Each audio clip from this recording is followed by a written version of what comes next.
Hey there. Today we're going to talk about something really powerful. That shift from feeling like you have to control everything around you to actually finding a sense of safety that comes from within.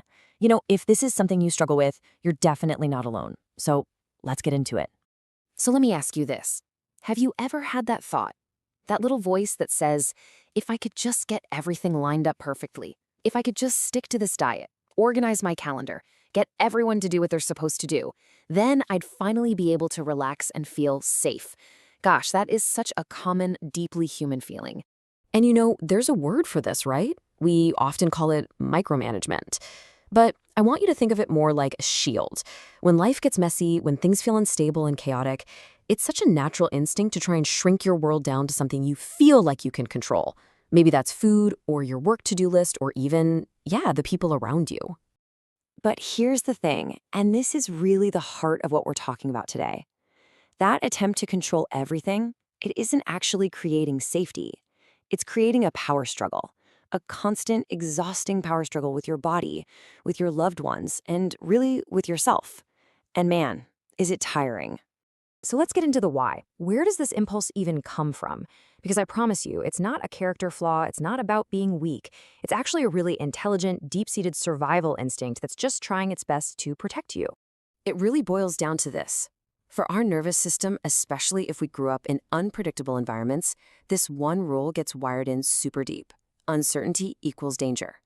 It's why sometimes a situation that's predictably bad can actually feel safer than stepping into the unknown.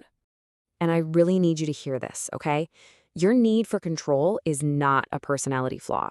You're not just a rigid person. It is not who you are at your core. It's a strategy. It's something your amazing body learned to do to keep you safe.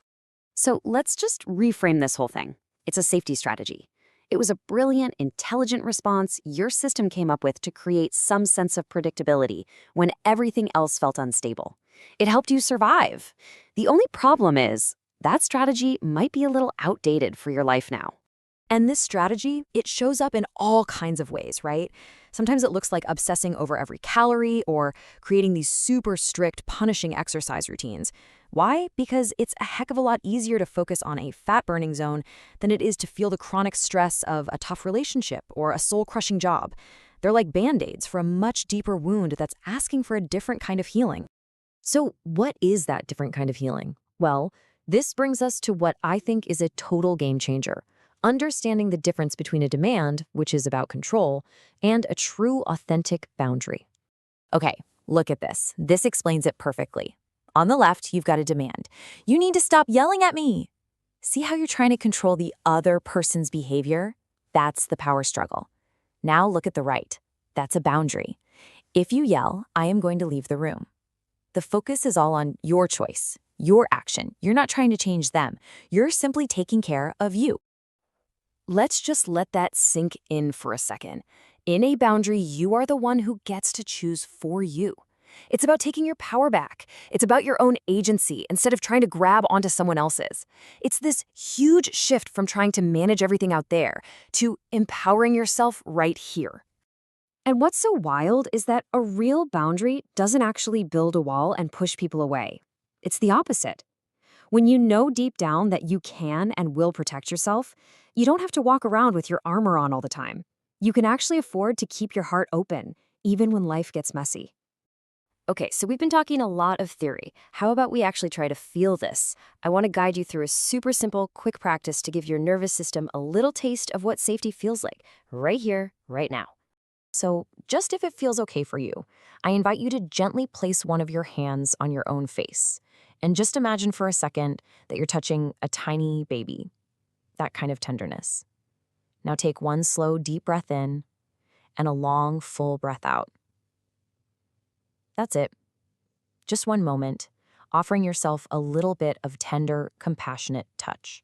And what you just did, that tiny, simple action, it sends this incredibly powerful signal straight to your nervous system.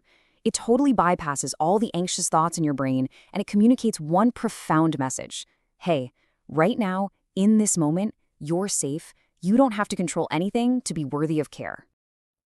Practicing this kind of self-care, choosing this internal peace instead of that external battle for control, it's more than just a wellness trend. It's actually a pretty quiet but powerful form of rebellion.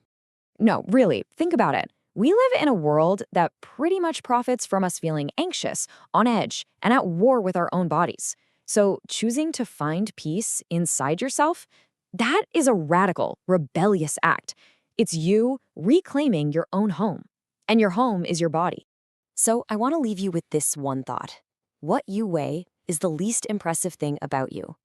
Your worth was never about what you could control or what you looked like or what you managed to achieve. It has always, always been right there inside you. Thanks so much for spending this time with me. You are more than enough exactly as you are.